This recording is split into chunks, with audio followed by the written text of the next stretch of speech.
the MSI play-ins, because this is going to be a tough task. It feels like we're kind of sending another first seed because these two have been to the last like 3 MSIs together.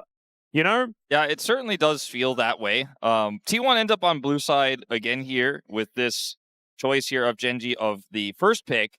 So we'll see what they want to do with this in this draft as we get very, very deep into Fearless. A lot of people do prefer the counter pick, but not Gen.G in this situation. So it makes you wonder what that first pick they're really gunning for is ultimately going to be. When Engage is starting to become a premium, that could be something that they've got their eyes on.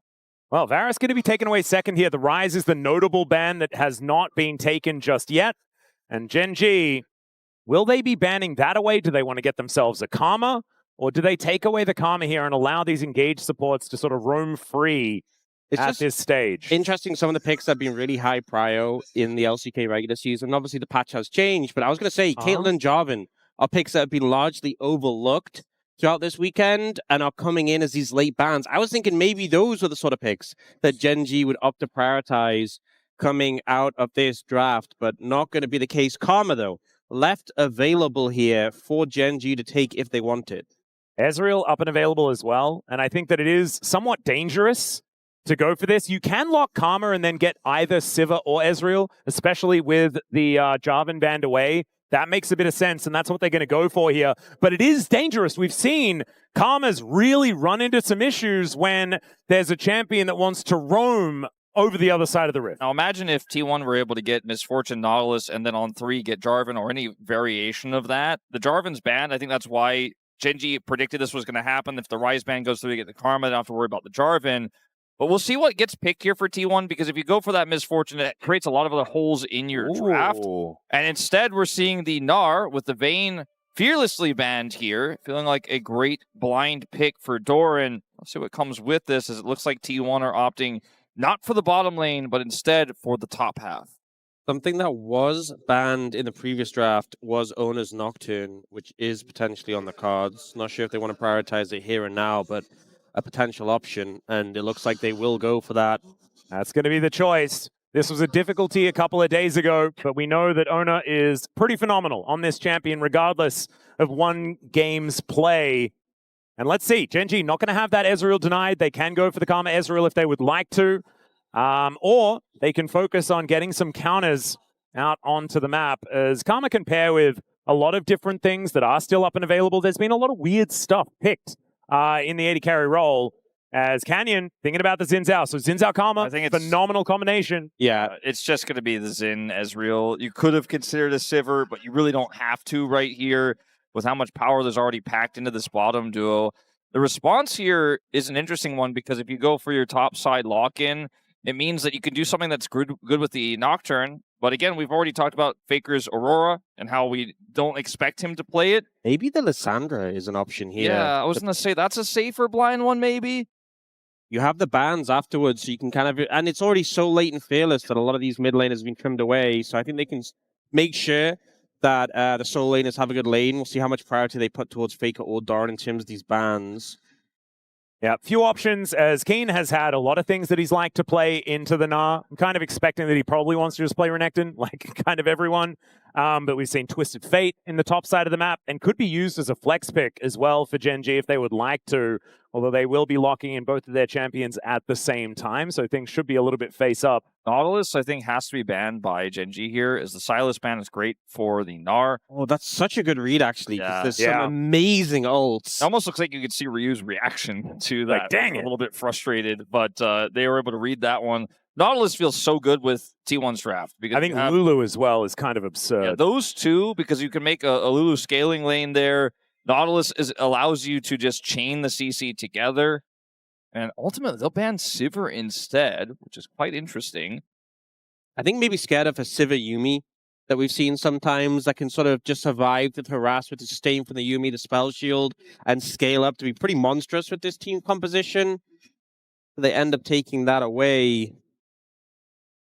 There is still the Ashe Seraphine on the cards. So I wonder if Gen.G are at all concerned about that. There's that TF that we were talking about, and I'm actually assuming that that is a Kiin ban. I think we've seen TF into Lissandra in the past. T1 were like, are they going to ban mid or ban top? And they're kind of hitting both bases. Yeah, exactly. Both of those picks could go in either lane. Yeah. Yep. Duro, of course, making the Silas in Gnar famous this season, as it has been used in the past as well. I mean, there's potential for a lot of different things to come out here for Kiin in the top lane. I think this is because the Nico Nocturne combo is so threatening. And obviously, they're playing the Ezreal, relatively safe AD carry, but playing into Lissandra, Nico Nocturne is just nightmare fuel, literally. I mean, I think that Gen.G could still play Renekton. It's a little bit tricky here. There's obviously the ability to play Tristana, which we've seen in the past, which gives you an additional AD carry threat. And I mentioned earlier, they left the Nautilus up. So I think just MF Nautilus, yeah. Yeah, you're right. It is definitely something I expected to see banned, and we didn't see that. We saw the Sivir, then we saw the Nico. They pivot, and it's going to be Yunara Lulu. All right. Well, Chovy has your Lulu. If they do want to pick it away, that's going to be where it has to go. I don't know whether that is going to be the case. I don't think so. And Faker has had a lot of experience with Lulu mid, as it's still one of his most played champions, even though it's fallen out of the meta a very long time ago. He did have to play it many, many times. That's the Aurora that you were talking about. But that's a Gankplank. Kiin is one of the picks we've seen from Kiin and they lock it in. Kiin and Kiin are the two players in our region who love to play this into the Gnar more than anyone else. It gives you a lot of extra scaling damage and a global threat. Just makes it so hard to sort of skate around the battlefield as a Yunara as well. But also gives a second very real threat to Gen.G. So regardless of what their mid pick is, there's so much single target focus from T1, and you're going to have the Gankplank as a second target you have to take down who has those oranges to cleanse a Lissandra ult, for example. They go for the Ahri, not a matchup that typically you would see picked into the Lissandra, but we have seen it was specifically Lissandra Nocturne played into Zeka's Ahri earlier this weekend, and he managed to evade a lot of the threat quite effectively. In this meta, I'm never a fan of Zilean. If you res your AD carry dies a second time every time. We've seen Zilean work well, I think, in solo lanes and in other places with different drafts than this one. I wasn't really buying into that hover. I think always it was always going to be Lulu, and Keria wanted to, give the fans a little bit of hope that he was going to play one of his weird things, but that's just not going to happen. I mean, with Nocturne on your side, and the fact that this lane is incredibly powerful, it's just such a brain dead choice. Like anyone could make this choice. Everyone would make this choice. Not saying that Keria is brain dead because he made it. I mean, anyone could make this choice. And Kiin on this GP gives you a little bit of extra explosive power, but it is also a pick that can be vulnerable into this comp and can be pushed on in side lanes by this Nocturne. I like T1's draft more. I think they got a lot of meta picks here that work really well together, and Gen.G kind of found some answers that aren't that convincing, but at least they found some answers to what T1 put together. But T1's draft is proven, and Gen.G's is not. I think in terms of the cohesion in team fights, T1 definitely have it, but I'm a little bit concerned about you have a Nocturne into a Zhao, going to have more early pressure. You're playing into Ezreal Karma, you're playing into the GP, the Ahri. I feel like the early pressure is there for Gen.G. Can they snowball that into an advantage that will win them the game? Yeah, I do think that there is a winning lane in top lane for T1, but outside of that, it should be a lot going in Gen.G's way, unless Faker can get the better of Chovy, who kind of self-counterpicked himself in this one.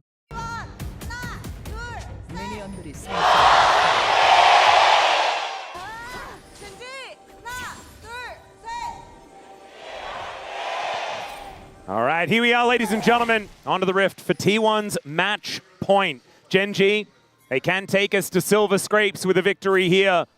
T1, they could just punch their ticket to Daejeon right now and be our second seed, meaning that our first seed from regular season would be the first one going, and then our second from the regular season will also be going. There's something nice about that, I guess. But Gen.G not wanting to go out without a fight.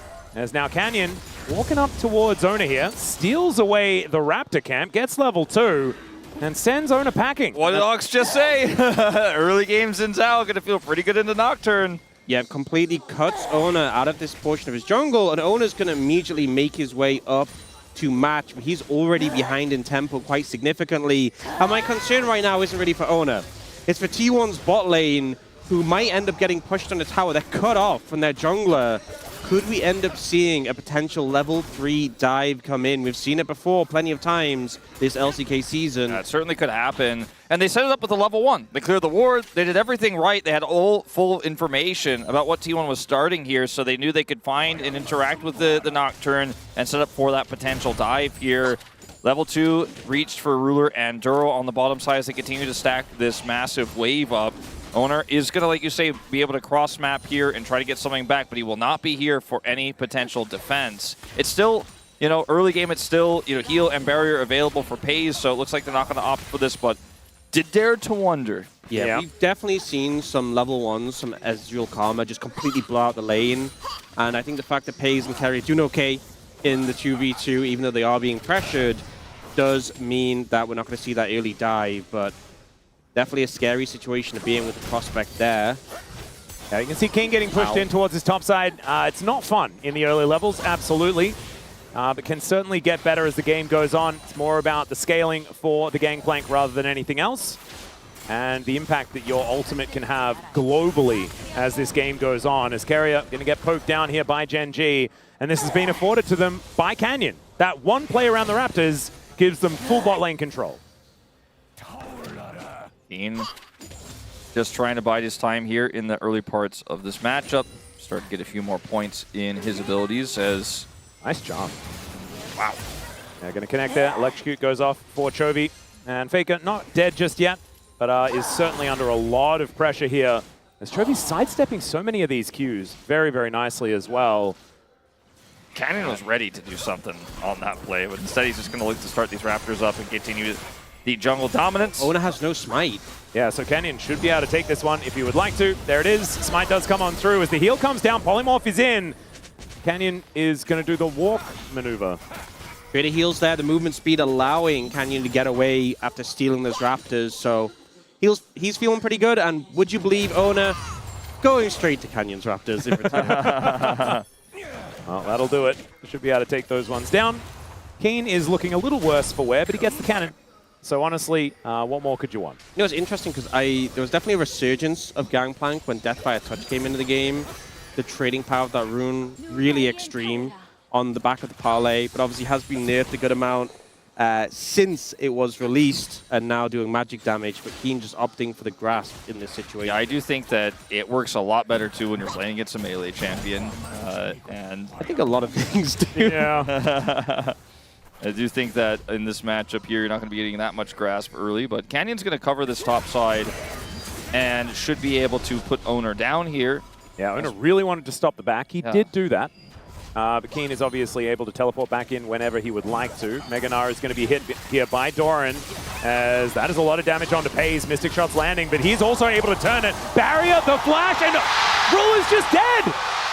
Nothing he could do, and he opted in for that! He arcane shifted forward, and the thing with this Ezreal Karma, you have poke for days, you have the harass, but when you get caught in to a full all-in, there's minions in the way, the passive is stacked up for the Yunara, you don't have as much sustained damage. With your Q's not there, what can you do? Yeah, when the Q is up for Peyz, the sustained damage isn't there. The base auto damage isn't there for the Ezreal, where it is absolutely there for the Yunara. You never win those, especially because the Lulu also has more consistent damage than the Karma when those abilities are on cooldown. And a massive, massive misjudge there for Ruler and Duro. And Peyz is the kind of guy who will opt into those every time. If you're not sure, Peyz absolutely is. He's got a call in his inventory. He gets first blood. And this was also a point of power that Gen.G had to manufacture in this game. And for an unforced error to push that back in T1's favor without them needing to invest anything more. Just a punish means so much. A punish attempt on the root. You know, it's so rare to get a root onto a target like this. And I think Ruler was just like, I don't know, he just fully instinctually was like, well, I punished that. And then instantly just realized, I think, that he had made a huge mistake. All the minions in the way as well, not only blocking the Mystic Shots, but also you just taking minion damage on top of it. Just not the best play from Ruler, and gonna put this lane in a pretty rough position because now tier 2 boots completed for Peyz. Having early tier 2 boots into a skill shot heavy lane feels so good. Not to mention you stack your Q so much faster with the Greaves here for Peyz. Yeah, and if you look in comparison, Ruler doesn't even have a Sheen, which is a big factor in getting those favorable short trades. Now Cannon Barrage is going to try and pin this wave out for Kiin. I think was worried about a potential dive opportunity. Faker going to get spotted moving over towards Canyon now. Chovy obviously able to follow as the Claw gets Faker out of there. And Oner is not really interested in contesting this, although T1 6 now. moving their bottom lane up, and now the Paranoia comes in, and Canyon's just dead. No level 6 available, and he's just going to die. This was so well played by T1. They know they can slow this down. Cannon Barrage is used defensively on top, so they don't have it for the fight. Oner is calculated. The team rotates over at the exact same time he's finishing that buff to hit 6 to ult in, and now he's going to secure this dragon. And I think in Canyon's mind, he's constantly trying to keep Oner down by denying him camps, but every time it happened, Oner just slinked over to Canyon's jungle and took some himself. Oh, Doran taking a lot of damage here from Kiin, and the trial by fire is dangerous. The parlay's not enough, and the is Gen.G able to get a kill over to Lulu, which is also so important to bring him back into the game. Oh, and now Chovy looking for an angle. Self-ult from Faker will keep him alive. Get that health bar back up again, but ulti's now traded between the mid laners as well. It's a nice influx of gold. Kiin getting to push the tower in, getting a plate, the kill going to Ruler. But more than anything, I feel like that kill is just a big morale boost for I was going to Gen.G. say, the vibes gained back is certainly more important. Absolutely. Oner here is going to be looking to take these grubs away. Doran isn't here to defend, though. Yeah, Duro on the flank. Just wrapping around, looking for Oner, who still will get snared. When becomes lightning, he's going to be eaten by the spell shield, though. Yeah, the backup not quite there for Gen.G. They force Oner away, but respecting the fact that Keria was moving in and Faker was on the map while Chovy was resetting. We'll get the replay. Look at this Oner on the left side here. Faker gets out. They're buying time because Keria and Peyz have prior and rotate over. Level 6 is here for Peyz. It's an easy call to make to commit both ultimates there, blow up the jungler, and the fight is won. There's no way that Ruler can make a longer fight happen there. Here, Doran going a bit too far forward, finds himself on the wrong side of this barrel. Yeah, he hops in and then he wards the brush after Kiin has switched brushes. So does manage to make his way out initially, but then the true shot takes him out. I think he was trying to hit Faker, because he hit Faker in mid lane as well. And then was very shocked when he managed to also kill Doran. High value, you know, just fire it up through the middle of the map. If you hit, you hit. Not bad at all. We're going to say calculated, even though now we know officially that it was kind of an accident as Cannon Barrage goes down. Faker comes in, though, and Kiin going to need to eat a lot of damage. He does! Doran's dead, and Kiin stays alive! It's a solo now. Faker. Where did she be? What? Why would he do that? Term is up! Faker, what was that? What? Huh? Oh, he tried to... Did he try to flash and press TP instead? That could be it. That could be it. I'm going to go with that could be it. I'm unsure. I think we can all agree that is not what he wants to happen. Well, yeah. All of a sudden, this is a game state where Gen.G have pulled ahead in gold. Chovy picks up a kill. Kiin already got one earlier. He defends the dive there. And all of the advantages for T1 are washed away. Outside of the dragon, of course, which is permanent, but a bit bizarre here is the turret ramp is what really starts to do them in. Yeah, I mean, the instant response from Kiin with the ult, and then he has the oranges for the fear. There's no ult from Faker. So initially, the Gnar goes down. I think he just thought that was his best chance of getting out. There's no way he was trying to flash there. That wouldn't make any sense. I don't know. It feels to me like if he just keeps walking. The walk strategy seemed promising there. Yeah. I think it must have been an unforced error, unfortunately, there for Faker. I mean, you can't cancel TP, not for a long time, so once it's pressed, you're just a sitting duck. Yep. So Gen.G now with a slight gold advantage, but I feel like both teams, there's been some mistakes. I feel like the pressure of this series has been getting to both of them. Ruler with the miscalculation in the early game, Faker with the weird teleport in the top lane. No one is infallible in this series so far, and this is not a large lead by any means. And I'm looking down at the champions that are ahead. And Yunara being 700 gold up is a scary prospect, as Chovy going to look for Faker here, but doesn't find the orb. It's scarier when you consider that she'll, in 13 minions time, have a Cole's worth of gold advantage additionally over Ruler to push him up to 1,000. So Very, very strong Yunara. A lot of great setup. Scary now, though, is Kiin has got Essence Reaver, so mana problem is no longer a thing. He can just trade heavily with Doran. He's approaching that level 13 big GP power spike. And at this point, he can just walk up to him and spam Q, and there's not much Doran can do about it. Yep.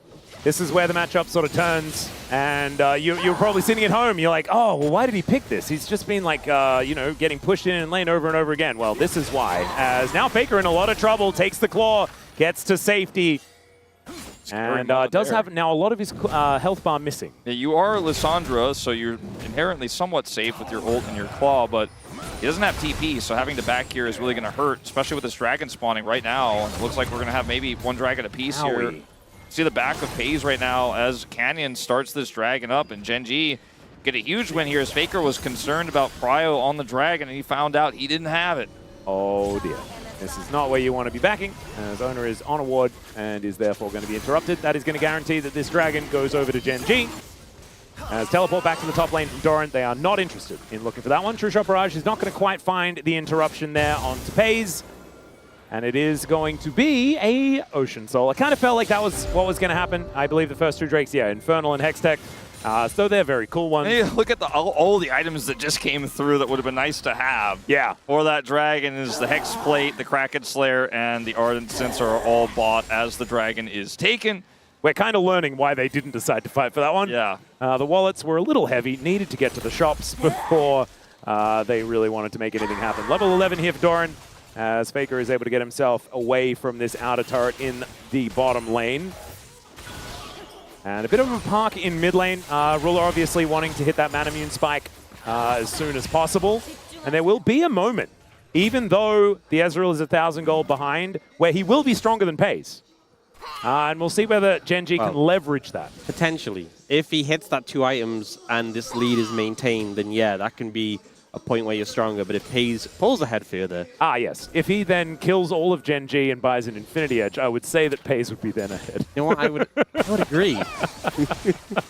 But sometimes it's good to point out the obvious, though. I think there's more to it than which items the AD carries are holding. It's how the fights are set up, who has vision. It's not the items you have, it's how you use them, Wolf? Is that what you're saying? How your teammate sets you up to use them when you're the AD carry, because sometimes you don't get to do anything on your own. You have to be given some help, as that was a great charm. Chovy's been popping off on this pick into a counter pick. Yeah, that is probably a dead Duro. Yeah, I would say so. Okay. So just in case Duro wanted a flash, he probably would have died anyway, but just in case he wanted to, he didn't get a chance. No. Flash polymorph from Keria, they're like, we are killing this guy no matter what. And definitely ensured that one. Absolutely did. That is going to mean in 23 seconds time that T1 will have control around this Herald. I do feel like it was perhaps a little bit of an overinvestment, as Kiin is going to get ulted and then presses oranges. Yeah, that was pretty bizarre spell there. He is not the target that you want to hit with a Frozen Tomb. Let's just say that. Yeah, a lot of resources expended from T1, and now we have the Herald up and available. Your Lulu doesn't have Flash. You're down 4 ultimates. And they're the big ones, actually, because even though Gnarl is big, it has like a tiny cooldown, so you can kind of spam it. So I think T1 not going to be able to contest this Herald at all with how many they've expended. And not to mention the barrage means that Kiin can use it without even joining the fight. And because he has TP, he can join the fight, but he can make an impact without that. Yeah, Gen.G should be confident here. Yeah, and I mean, Faker does have teleport, but Kiin has Cannon Barrage. So if T1 are going to try and walk through this choke, they could have cannons. I like this choice. Peyz has made the right choice. He's just going to keep pushing with his cannon wave here to try to get some plate damage done. And he won't be able to do what a Herald does, but he can do a little bit. I think a big factor is T1 posturing just to make sure Gen.G did group up so Peyz does get access to the tower. If you just don't send anyone a Herald, they'll just have people in mid defending, as they do now. Oh, Canyon. The ult's back up, by the way. As the ulti plays a little bit of Nocturne tennis as he does flash his way over the wall, but the eye is going to get taken here by Kiin. He's fighting against Peyz, but Keria is there to back him up. I have a feeling that this Gankplank is not going to live, and he is going to go down. That is going to be the kill onto Doran, though, as now Faker is in a lot of trouble buying time, but it's a double for Ruler. He finally goes down, though, as Chovy looks for the angle, but doesn't find it, and Peyz kills the rest of them. Quadra kill for the Yunara. This huge clean line-up from the AD carry of T1. 7-0-0 now on the Yunara, and Gen.G in shambles after that fight. T1 didn't contest the Herald because they didn't have the ults, but the aftermath, as they came up, they saw a window and Peyz was unleashed. I'll take late game win condition coming early for 700, Alex. 7-0-0. Yeah, I feel like we kind of manifested this. I don't want to take responsibility, but I do feel like we should be a little bit careful. Initially, it looks like the teleport timing here and the angle for the teleport is super disjointed, and that T1 have really misjudged this situation. But when you look at how the fight breaks out here, Faker buys a bunch of space, but Peyz is alive, and Faker, as he dies, does so much damage that Peyz is ready to go in here and finish it off. Flashes over, has the barrier, and knows he has the damage, and there's just not any outplay opportunity here. Nice try comes through from the Ahri and the Karma, but he just cleans it up a Quadra, and this guy just keeps doing this. He keeps getting the Quadras, he keeps getting the Pentas, he waits for his moments, and he seizes them well. And you know, Doran and Faker, Doran getting a 3-man ult in that choke, and then Faker following up, doing all that damage to set it up. T1 in a winning position right now, but still looking to set up for this dragon, and Gen.G trying to approach. Yeah, see whether Gen.G have some fight left in them. Cannon Barrage back up and available. In fact, every ultimate is there apart from Doran's. His Boomerang also running away. Peyz taking a lot of damage here as the Rift Herald. They catch him! And they catch him! Keria in trouble as well, as he will be taken out by Canyon. And he has the Crescent Guard there as well. They take out the turret. Faker with the self-ult, but he'll just be taken out as look at all this essence that Chovy's built up from all of these kills. And T1 throw it all the way back to Gen.G. We've had caster curses, but I feel like this was a player curse. Yeah. I set himself up so well. I did not take responsibility for this one. That was a player curse. You know what? Right Maybe there. we shouldn't say anything. Maybe we should just say commentary noises, so that we can't be blamed for anything. He was the one who got the kills. He was the one who looked infallible. He was the one who had the great judgment. They had the angle, though. The late Herald drop, and he just completely gets... Wait, Oner. Oh, not able to get that, but that is Ruler that locks it down. Canyon was walking to the top lane. If he'd stolen that, would have been pretty insane. But yeah, watch Peyz.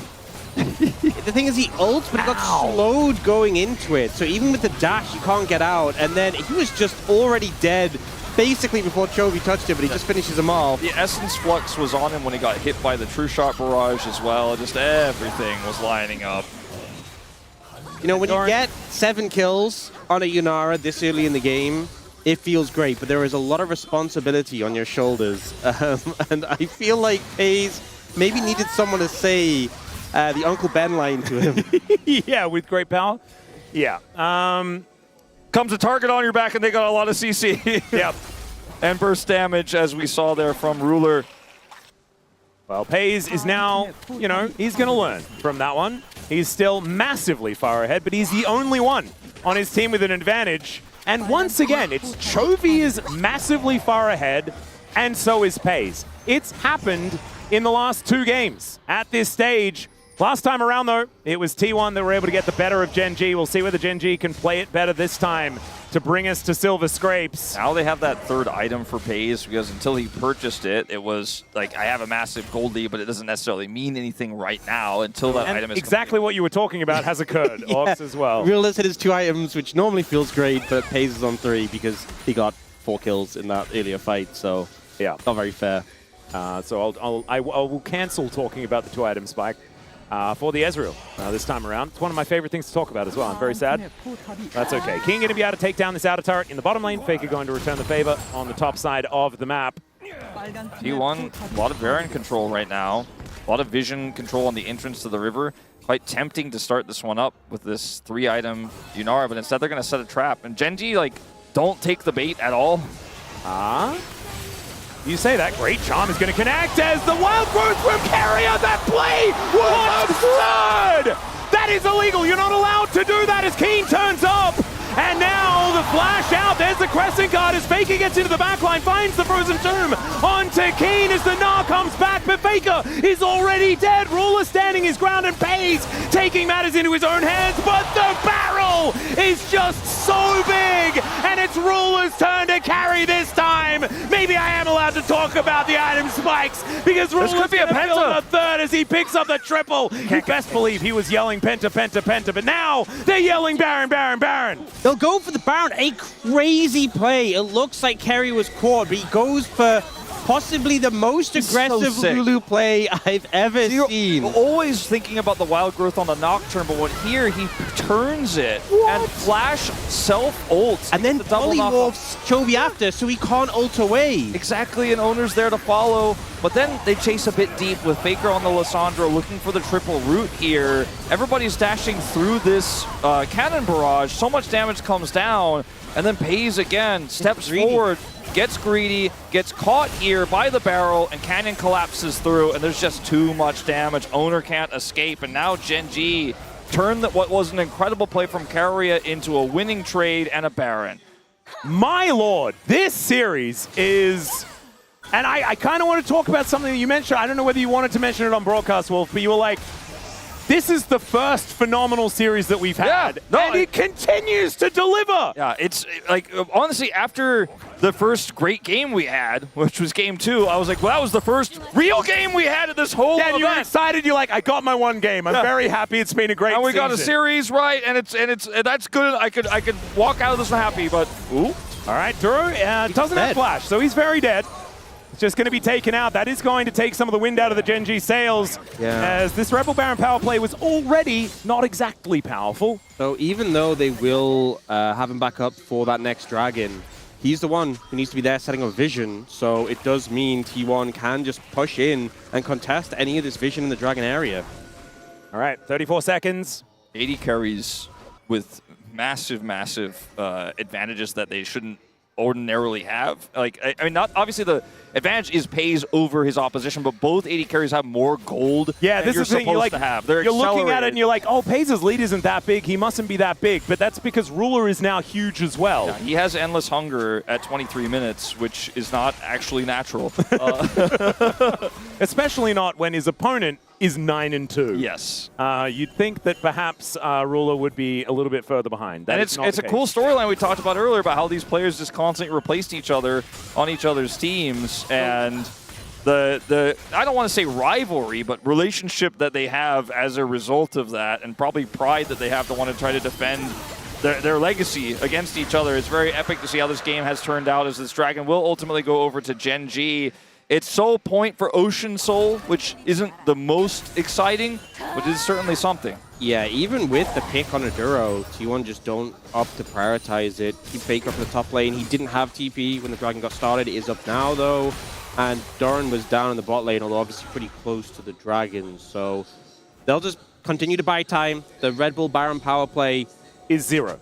It's actually plus 52. Sorry, it feels like 0. I don't think 52 gold is all that important. Canyon took a red buff. That's going to move it to 150. True Shot Barrage is going to stop Keria from going home, and Keria doesn't really care about that one. So not a whole lot to come from this very early Baron, as you would expect from one taken this early in the game, I think in this current iteration of League of Legends. Now we have to think about which composition, as we get later and later, feels better to play, because both of these comps scale really well. You got GP Ezreal, right, and a Karma that's scaling up here, and then on T1 side, you have Yunara, and you have a Gnar who can be a threat in side lanes. I think that there's more threats for T1, which is why I trust their scaling more. I think they have more ways and more consistent options to kill Ruler, to kill Kiin, to kill Chovy. And the Karma being, kind of a big shield bot isn't necessarily going to make Peyz too scared. It's more about Chovy, and he's the real one who has the extra damage, or Canyon, who could potentially get on top of Peyz if he's overextending. I think right now, even 1,000 gold behind here, this is currently a favorable game state for T1 as a result of this, but we will see how this all pans out. Arm guards here for Chovy, which gives him some extra flexibility. Peyz is quite strong. Yeah, I think one thing, though, is that even though T1 have a lot of ways of getting on top of the carries, Gen.G do have a GP and an Ezreal, and even the Ahri has more sustained damage over a fight than a Lissandra if you're getting the resets. If Peyz dies, I think T1 just lose so much pressure. These last couple of fights have gone badly for them have been because Peyz died. So all the eggs kind of feel like they're in the Peyz basket, whereas Gen.G has a bit more insurance in case things go awry. It's really going to come down to that AD carry for T1. He has to step up, get the damage down, but not step too far. Yeah, this is the thing. He can feel that he has all of that responsibility, that he cannot let that force him into precarious positions like it did the last time around. True Shot Barrage lands on Keria. Didn't like that. That took a lot of damage. Shielded Peyz though. That's a true support. There you go, beautiful. This is a tense moment here, but a bit of a calm before the storm of this spawning Baron, this spawning Dragon, which would be soul for Gen.G. So the IE is completed, and you can see that's a number, or rather an item above what Ruler has, but there's nothing to fight for, so it feels probably pretty frustrating for Peyz, who's the solo gold lead here for T1 that isn't able to utilize that advantage right now, and Gen.G aren't going to give him that chance. We'll see if Ruler can't form up that fourth item before we do eventually get to these objectives here. He's 1,400 gold behind, but probably getting close to picking up that Shojin. Yeah. Could be relatively soon, and that one is going to be ready. It is going to be Serpent's Fang done for Kiin before he builds an Infinity Edge or anything like that, if the Gankplank would like. And he's the reducer. He's got the healing reduction, the shield reduction. Yeah. If he hits a barrel on Peyz, he's got the health reduction. Yeah, he does definitely have we certainly have had a few, if Peyz gets hit by large damage numbers. Yeah, problem this be a prominent focus point in this game. Yeah, they're not relying on consistent CC to hit the Yunara. They're relying on consistent death to hit the Yunara. Death is the greatest CC. It's pretty good. Cannon Barrage is also pretty good CC as well. So I think that Kiin is, his responsibility will be making sure that Peyz has an awkward circle to walk around in that makes him slow and does damage. But we'll just have to see how these fights are going to be set up, because Gen.G oftentimes in these moments are very good at just building a gold lead. Right now, this 800 gold, this minuscule advantage that they've had, has been held for such a long time. And you guys were talking about scaling. I think that by the looks of things, T1 are just very happy to let this game go late and be better in team fights, because that's how they've won quite a few of their more recent games. And it's certainly been the case. We've had a lot of comebacks throughout this tournament, and this gold lead is so tiny. But T1 have a lot of tools. They're going to have to pick their moment correctly. Speaking of, we're going to have that TP in for Chovy here as the Dragon starts to spawn. Faker will match it after buying as he finishes his back right now. Yep, Ocean Soul on the cards here for Gen.G. True Shot Barrage going to be avoided by Doran. As Kiin... Keria is so important here, is Wild Growth, how he chooses to use it. Does he honestly, one barrel can be the end as Peyz goes in. There's a Paranoia as well. Cannon Barrage goes down, but not a lot of value coming from that one as Kiin still able to get a lot of damage from the grave, but he will go down. And T1, can they get back in? Wind becomes lightning, Doran stays alive. And Gen.G, I think they're going to have to give this one up. I don't think the game is worth one Ocean Dragon. I don't think so. Faker did reset, doesn't have TP, so just trying to run back over here. Peyz trying to get the red buff and heal up off it. Doran didn't get a whole lot out of this Mega Gnar. Well, he flashes. He's doing it now. Does get a single-person ultimate, but Chovy will hit yet. Yeah, going to help Ruler grab that kill. Now Keria just goes down. The True Shot Barrage does a lot of work, and Faker turns up alongside Peyz, but T1 have 2 dead. That's going to be the soul. That's not what I meant, Doran, that you get a lot of the Mega. It didn't mean you had to try to get something out of the Mega. Despite the fact T1 get the numbers advantage, it felt like, oh dear, they're looking for another angle. Great spell shield there from Oner. He's able to block the charm from Chovy, as Faker not quite able to find the slow from the Q. Gen.G slinking back towards the Baron. Teleport in from the Gangplank. And Chovy looks for it again. I mean, they're on Baron. He's just trying to keep them at bay as they finish this one off. It's down to 75. Has ultimate, though, if he really wants to go for it. Needs vision, though. Does he have health bar? That's the problem. As Kiin, these barrels just do so much damage. 4 seconds until he does have the Cannon Barrage back up, and that is second Baron over to Gen.G. And I want to talk about this real quickly is... You can take your time, I think. Yeah, because we're going really early into this one. The Wild Growth usage here is great again. But when we get to the part where Doran goes in, it's not that his choice to go in itself is wrong. It's just that Peyz isn't here, right? There isn't follow-up damage. They don't have their combos and tools. So he goes in, and then Peyz is like... well, Yunara without ultimate as well, like, just doesn't really do as much.